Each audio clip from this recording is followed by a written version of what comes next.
Televangelist Pat Robertson has said quite a few stupid things on his show, and recently on the 700 Club, he decided to address the issue of AIDS, and here's what he had to say. Okay, this is anonymous. This person says, I'm planning to go on a mission trip to Kenya in December. I believe that God heals today, and I'm not consumed about the chance of contracting Ebola. I'm also a person who's willing to take practical precautions. However, some friends and family think that my decision to travel is foolish during this season, saying that I'm testing God and asking if I have a death wish. What do you think? I do not believe I'm being foolish, and I want to honor those around me, but I want to follow God's call on my life most of all.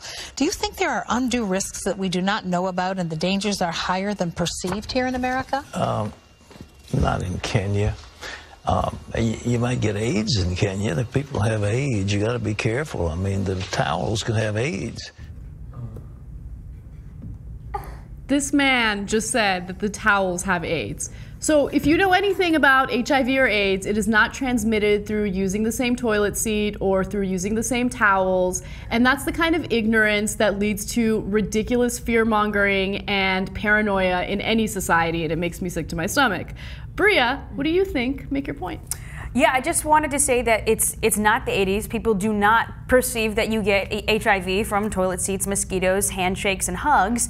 It's 2014. How you transmit HIV is through needles, blood, semen, breast milk, vaginas, pee-pees, rectums, and the occasional, if you drink, don't quote me on this, more than a gallon of someone's saliva, but not towels.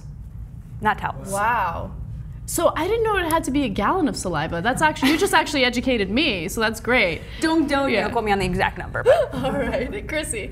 Well, you can't take anything that Phil Robertson says seriously. In 2010, he commented, he said that the Haitian earthquake, that it was a blessing in disguise, and that feminism is just an outlet for lesbians. So he's absolutely ridiculous. I mean, AIDS from towels, it's just insane. I know. I think the worst thing is the misinformation and the fact that he has a platform to kind of spread that misinformation. We already have a news outlet that does that job for you. It's called Fox News, so we don't really need you to spread more misinformation out there.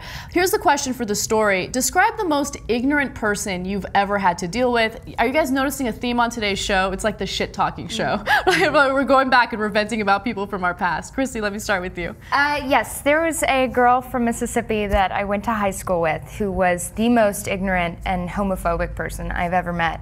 And she seemed to think that by me talking to her, she couldn't look me in the eye, that she would just catch my homosexuality like a disease. And I have to say, you know, I should have maybe just made a move because she was really cute. Maybe she would have liked it. I could have schooled her in that way. I love it. All right, what about you, Bria? Yeah, I'd like to say probably like a lot of our little social media friends believe that, you know, our lifestyle is a choice. And I just want to ask them, do you think that I wake up every morning like, hey, I want less rights than you? Yeah, let's do that. Yeah. No, I know, like the ignorance surrounding that specific topic is always amazing to me because I didn't wake up one day and decide I'm straight. I just realized, like, oh my God, I have a crush on Somyajit, who's like the Indian boy in my kindergarten class, right? It just happened. It just happened.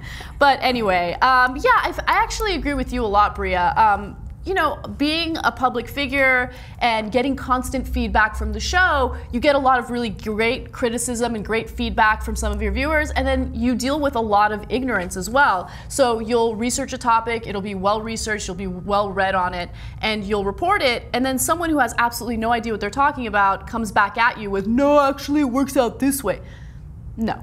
It didn't, right? So the best way to handle that is, of course, to ignore it. But, you know, it's not something that you should let get you down. You just kind of move on with your life. Ignorance is everywhere. Do your best to educate others. And if people are willfully ignorant, you just kind of let it go, right? Yeah. So share your stories, though, in the comment section below. I want to know whether or not there's currently someone in your life you're dealing with that's extremely ignorant. It could be an uncle or an aunt who comes to family dinners and just annoys you with their political opinions. Or it could be someone from your past. Share your stories in the comment section below. We'll see you guys soon.